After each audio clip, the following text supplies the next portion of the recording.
Hello! I hope you're all doing well out there. I'm doing a bit of a studio catch-up today because there has been some drama going on and I just need to talk about it all. I don't have an art video today, unfortunately. I just did not get time to finish one. So I'm doing this little vlog instead rather than not posting anything. So if you've been watching me for a while, you might know that I hurt my hand recently and thankfully it is all better. I think I just strained it and it just needed to be rested for a few weeks, which I'm really thankful about. It's not carpal tunnel or anything torn, I don't think. It was just probably overuse and I had to rest it. Resting it just made it all better. I didn't need to go and get any scans. And thank you all so much for your well wishes. I really appreciate it. So I'm really glad that is one thing that is over with and I am back to normal. I will be taking it easy still a little bit because I've learned my lesson with the coloured pencils not to do too much at once and to take lots of hand breaks. But of course, usually things always seem to happen together and we had a bit more drama as well. So around 6 weeks or so ago, we decided that we were going to take the plunge and book a trip overseas. We've booked flights to New Zealand, going next week. It's our first time flying since before the pandemic. I'm pretty nervous because it's an international flight and there's still quite a lot of COVID around. As you probably know in your own countries, it hasn't gone away yet. And New Zealand in particular has been very much locked down to the rest of the world. They've only just started opening up and I think pretty much even now they're only letting in New Zealanders and Australian citizens, which is why we're going now because I'm a dual citizen of both countries, but Nick is very much an Australian citizen only, so for him it would be a lot more difficult to get into the country. But they of course still have a whole bunch of hoops that you have to jump through. You have to fill in this online form before you go with all of your passport details, your vaccination details, because they won't let you in unless you've been triple vaccinated, I think. Possibly double, but we're triple, so that's okay. We've covered all bases. We printed out our international vaccination certificates, so that's all good. And then there's a few other things. The most stressful one, though, is that you have to do either a PCR test or a supervised RAT before flying within a 48-hour time frame. So if we test negative within a day or two of going, then we can't go. It's basically, we are going to be down to the wire. It's going to all depend on those last couple of days as to whether we can even fly. We might have to either cancel or move all of our flights to a different time. I don't know. It's completely out of our control, so I've kind of given up worrying about it too much.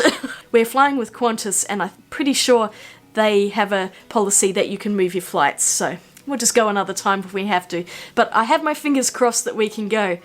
So in the meantime, after we'd booked our flights, a few weeks ago, would you believe, both Nick and I got COVID? I can't believe it. The timing of it, 3 weeks out from our trip. So at the time of recording this, it's only been about just over a week since we first got it. I've recovered actually quite quickly, which I'm so super thankful about. Nick has taken a little bit longer. He's got a little bit of a cough there, and we're really hoping that's going to clear up in the next few days. We both tested negative a couple of days ago, so that's a really good sign, and I'm just hoping that is going to continue because I know it can hang around in your system for quite a long time, and I'm really hoping it's not going to come back and make us positive. What can we do? So it was the weekend before Easter. Nick started feeling a bit snuffly and he got all congested on Saturday afternoon, and by Sunday he was sounding really foghorny, so I said, you better do a test. And only the morning before, on the Saturday morning when we were feeling okay, we'd actually gone to the pharmacy and bought a couple of tests just to do before our flight. We also have booked in a proper supervised test as well, so we'll be doing that on the Monday before we go. But these ones we just thought we'd test, you know, a few days in advance to see if we had tested positive rather than leaving it to the very last minute.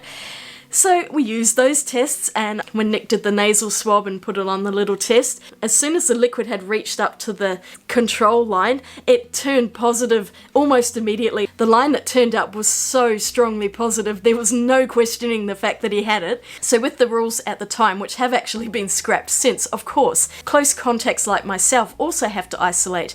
And so I went into isolation with Nick. Fortunately, we'd also done the groceries on the Saturday morning, so we had a full fridge and pantry.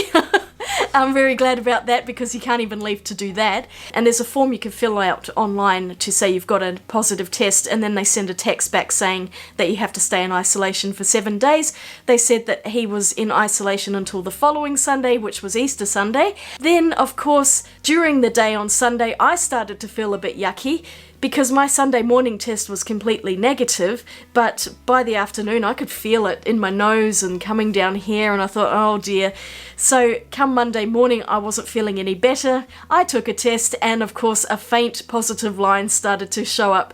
Mine was nowhere near as strong as Nick's, but you could see that it was positive, so I registered my stuff and I got a text back saying that I was in quarantine until the following Monday, which was Easter Monday. So in a lot of ways we were very fortunate in that we caught it really close together, so we actually only spent 8 days in isolation in total, so it wasn't too bad. We spent an entire week pretty much just loafing about on the sofas and watching TV. We watched so much junk. We binged watched all of the Friday the 13th movies because neither of us had ever seen them, and they were so stupid, but it was just something that you didn't have to think about it. And even though they're horror movies, there was something kind of comforting about them. They're just so ludicrously funny. So they kept our spirits up, and we watched a few other documentaries and things and vet shows and Gordon Ramsay travelling around the world and all sorts of things like that. And by the time we had left quarantine, we were pretty much right, although we were both still testing with a very faint positive line. But here in Australia, you're still allowed to leave quarantine as long as you're not coughing. And my cough had cleared up by the day before or so, so I was feeling a lot better. I have never sneezed so much in my life. For 2 days during the middle of it, I just could not stop sneezing. It was every few minutes. It was horrible. And I was just thinking our whole house must be covered in COVID virus. It was so bad. I was a bit concerned about the cats too, because I've heard that cats can sometimes catch it, but neither cat seemed to have got it, so I'm very relieved about that as well. And all's well that ends well. We seem to have come out of it, and I'm thankful for that. But of course, now it's getting close to the time that we're going to travel. I'm really hoping that the COVID has left our systems completely by then, and so we're just going to have to leave it up to the lap of the gods as to whether we are going to go to New Zealand. So if we get to go to New Zealand, we're planning a 2-week trip, and we will be getting back in about the 3rd week of May, I think. So I have scheduled some videos. I'm trying to film and get as much as I can done before we leave. I'm not going to have enough in the way of videos because I lost most of a week to COVID. I had planned to do quite a lot of filming then, but I was just too tired and too sick. So I decided that resting was probably just a better thing to do rather than pushing myself too much. I did get a bit of art done. Would you believe the winter gouache video was filmed almost entirely during that week?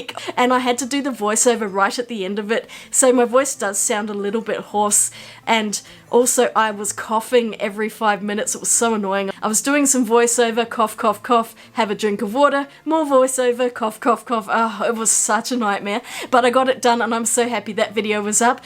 What a nuisance. Anyway, more about the New Zealand trip. We haven't booked much of anything. We've booked the flights. We've booked a car for the 2 weeks that we're going to be there because it's just easier to hire a car from the airport and use it to drive around everywhere. And as we speak, I think we are booking the first hotel that we're staying in because we're planning to stay a couple of nights in Auckland. And then we're planning to drive down to Tauranga, which is south of Auckland on the Bay of Plenty. And that's where my mum lives. I have not seen my mother in 3 years. She had originally planned to come over here in April of 2020, and that whole thing got completely cancelled the month before, so we've not been able to get to see each other in this time afterwards. And so I've just decided we need to take the plunge and try and get there.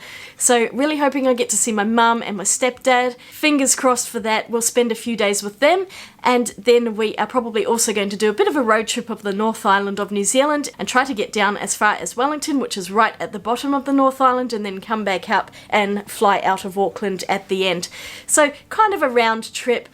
We've got ideas of where we want to go, but we're not going to book anything until we get to my mum's, and then we can decide where and when we want to go to these places. This is how we usually travel. We'll book 1 or 2 places in advance, and then we'll just keep booking things as we go using Wi-Fi to do so, because sometimes it's really hard to know exactly how long you want to spend in one place, and it's nice to be able to have that freedom to maybe spend an extra night there or leave a bit earlier and go somewhere else. So we'll be winging it the whole way round, and I mean, it's New Zealand, it's where I grew up, so it's not exactly that difficult for me. We speak the language, hooray! So wish us luck, because I don't even know if we're going to get to go. I'm posting this a week out from going, so I guess next week you will find out whether we've actually gone. So we're flying out on Wednesday, which is when I usually post my videos up.